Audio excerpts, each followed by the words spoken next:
జర్నలిస్టుల సమస్యలను వెంటనే పరిష్కరించాలని Telangana working journalist federation Peddapalli జిల్లా అధ్యక్షులు పోగుల విజయ్ కుమార్ డిమాండ్ చేశారు. సోమవారం టీడబ్ల్యూజేఎఫ్ రాష్ట్ర కమిటీ పిలుపు మేరకు జర్నలిస్టుల సమస్యలను పరిష్కరించాలని కోరుతూ జిల్లా కలెక్టర్ కోయ శ్రీహర్షకు వినతి పత్రాన్ని అందించారు. అనంతరం జిల్లా అధ్యక్షులు పోగుల విజయ్ కుమార్, రాష్ట్ర ఉపాధ్యక్షులు జిల్లా ఇన్ఛార్జ్ వల్లాల జగన్లు మాట్లాడుతూ జర్నలిస్టుల ఇండ్ల స్థలాల విషయంలో ప్రభుత్వం ప్రత్యేక చొరవ చూపాలని అన్నారు. జర్నలిస్టులందరికీ వెంటనే ఇండ్ల స్థలాలు ఇవ్వాలని డిమాండ్ చేశారు. కొత్త అక్రిడిటేషన్ కార్డులను చేయడంలో మీడియా అకాడమీ విఫలమైందని, ఇప్పటికే 2 సార్లు వాయిదా వేసిందని, వెంటనే అర్హులైన జర్నలిస్టులందరికీ కొత్త కార్డులను ఇవ్వాలని అన్నారు. రాష్ట్ర వ్యాప్తంగా జర్నలిస్టులందరికీ ఉచిత బస్ సదుపాయాన్ని కల్పించాలని అన్నారు.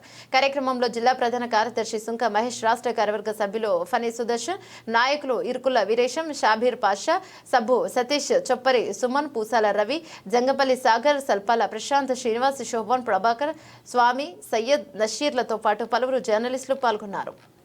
తెలంగాణ వర్కింగ్ జర్నలిస్ట్ ఫెడరేషన్ రాష్ట్ర వ్యాప్త పిలుపు మేరకు పెద్దపల్లి జిల్లాలో ఈరోజు జిల్లా కలెక్టర్ గారికి జర్నలిస్ట్ సమస్యలను పరిష్కరించాలని కోరుతూ వినతిపత్రం ఇవ్వడం జరిగింది. ఈ సందర్భంగా పనిచేస్తున్నటువంటి జర్నలిస్టు అందరికీ కూడా ఇళ్ల స్థలాలు ఇవ్వాలని చెప్పేసి ప్రధానమైన డిమాండ్గా ఈరోజు కలెక్టర్ గారికి వినతిపత్రం ఇవ్వడం జరిగింది. అదేవిధంగా జర్నలిస్టు అందరికీ కూడా అక్రిడిటేషన్ కార్డులు ఇప్పటికీ 2 సార్లు రెన్యువల్ చేయడం జరిగింది. నూతనంగా అర్హులైన ప్రతి ఒక్క జర్నలిస్టు కూడా అక్రిడిటేషన్ కార్డులు అందించాలని చెప్పేసి కోరుతా ఉన్నాం.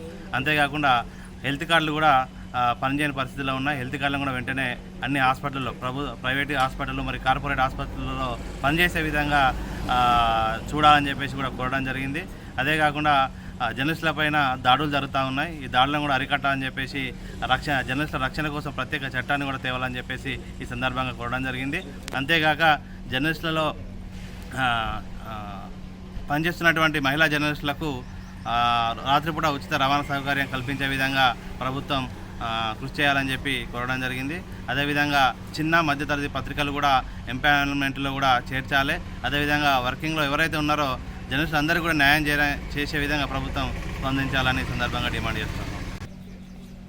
ఈరోజు ప్రభుత్వం ప్రవేశపెట్టినటువంటి మహాలక్ష్మి పథకంలో ఏ విధంగా అయితే మహిళలకు ఉచితంగా రవాణా కల్పిస్తున్నారో అదేవిధంగా జర్నలిస్టులు అందరికీ కూడా రాష్ట్ర వ్యాప్తంగా ఉచితంగా రవాణా సదుపాయం కల్పించే విధంగా కృషి చేయాలని చెప్పి ప్రభుత్వాన్ని కోరుతా ఉన్నాం. అదేవిధంగా రైల్వే పాసులు కూడా అవి పనిచేయని పరిస్థితుల్లో ఉన్నాయి కనుక ప్రభుత్వం వెంటనే స్పందించి రైల్వే పాసులను కూడా అమల్లోకి తీసుకురావాలని చెప్పేసి తెలంగాణ వర్కింగ్ జర్నలిస్ట్ ఫెడరేషన్ రాష్ట్ర కమిటీ పిలుపు మేరకు ఈరోజు ప్రతి ఒక్క జిల్లా కలెక్టరేట్ల ముందు జర్నలిస్టుల నిరసన ప్రదర్శన ఏర్పాటు చేశాము. కమిటీ పిలుపులో భాగంగా నేడు పెద్దపల్లి జిల్లాకు రావడం జరిగింది. జర్నలిస్టులు ఎదుర్కొంటున్నటువంటి పలు సమస్యలపై వినతి పత్రాన్ని అందించాము. కాబట్టి ఎమ్మెల్సీ ఎలక్షన్లో ఉన్నాయి కాబట్టి ఎలక్షన్ కోడ్ అమల్లో ఉన్నందున నిరసన ప్రదర్శనను కొంచెం వాయిదా వేసి డైరెక్ట్గా వెళ్ళేసేసి కలెక్టర్ గారికి వినతి పత్రం అందజేయడం జరిగింది. మా యొక్క సమస్యలు ఏంటిది అంటే ఏ యొక్క ప్రభుత్వం మారినా కూడా జర్నలిస్టుల సమస్యలు ఎక్కడ వేసిన గొంగలు అక్కడే ఉన్న చందంగా ఉంది. గత ప్రభుత్వం అయితేనేమి, ఇప్పుడు వచ్చినటువంటి కాంగ్రెస్ ప్రభుత్వం అయితేనేమి జర్నలిస్టులకు చేసినటువంటి పని దాదాపుగా శూన్యమని చెప్పాలి.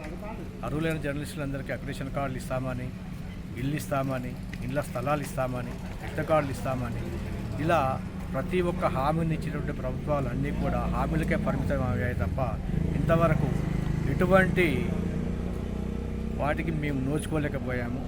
అందుకనే నిరసన ప్రదర్శన ఏర్పాటు చేసేసి ప్రభుత్వంలో కదలిక తేవాలనేదే మా యొక్క ఉద్దేశము.